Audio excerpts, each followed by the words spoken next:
from storyflo. This is your daily audio brief for July 18th. Hey, Mason here. July 18th. The opening read, 5 stories that explain today's tape. Let's get into it. First, from Bloomberg, markets. Sheinbaum, Carney, to watch World Cup final with Trump. Mexican President Claudia Sheinbaum and Canadian Prime Minister Mark Carney will travel to the U.S. to attend Sunday's World Cup final on President Donald Trump's invitation, creating the opportunity for a reset after a month filled with regional tensions. Next, second, from ZeroHedge, $100 billion and climbing. Iran war price tag believed far higher than WH estimates. While the Pentagon publicly clings to a $30 billion price tag for its war against Iran, internal Defense Department assessments, unsurprisingly, paint a far more staggering picture. The true cost is rapidly closing in on the $80 billion to $100 billion range, according to NBC News. The Pentagon's Office of Management and Budget told Congress on June 30th that U.S. military operations against Iran so far is $30 billion. We've spent about $30 billion, OMB Director Russell Vought told the House Appropriations Committee. NBC's new assessment bluntly states the following, however. The cost of the war up next. Third, from ZeroHedge. Fake records may have put untrained drivers on America's roads. Authored by David Manny via pjmedia.com, fake training records can move an unprepared driver one step closer to a commercial license.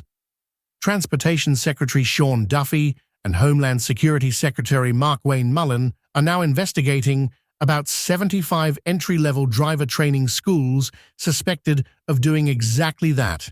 Federal Motor Carrier Safety Administration, FMCSA, has identified approximately 75 entry-level driving training schools suspected of fraudulent activities, including using improper driver certifications, falsifying training records, and failing to properly train drivers applying, and then.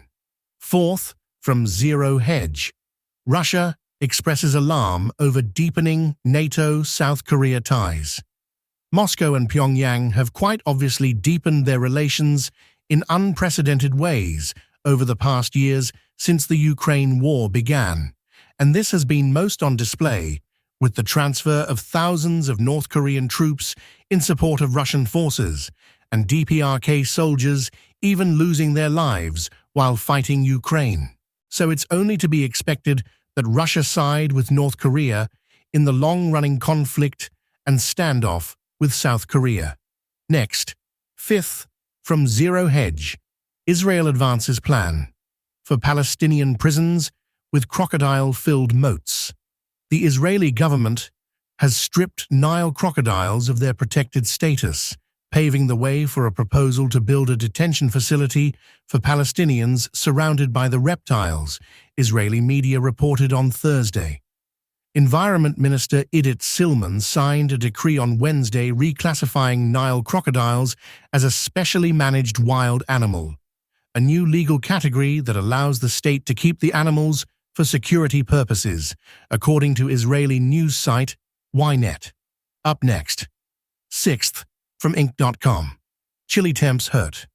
Ice cream sales until. This LA shop found a cool side hustle. Bad weather is no longer bad for business at 28 Wishes Ice Cream Shop. The brothers behind the parlor in downtown Los Angeles hedge against slow sales on a prediction market, cashing in when temperatures drop. And then, seventh, from Bow-Tied Bull. Parenting. Stage 2. Beginning to walk, talk. Welcome, Avatar. This is a bonus post on an unrelated topic to making money on the interweb and investing.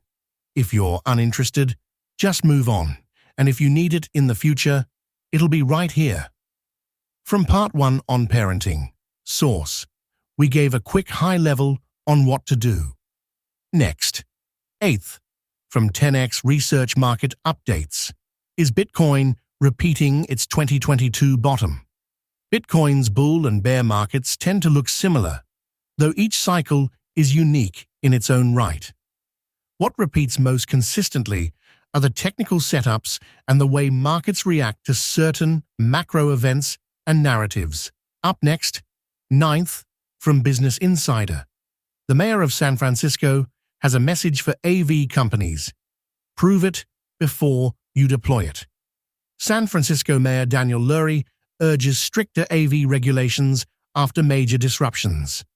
Lurie cited the July 4th Waymo incidents and a power outage as reasons for tougher AV regulation. NHTSA is urging AV companies to address robo-taxi interference to emergency responders. The mayor of San Francisco is tired of his city serving as an autonomous vehicle test track.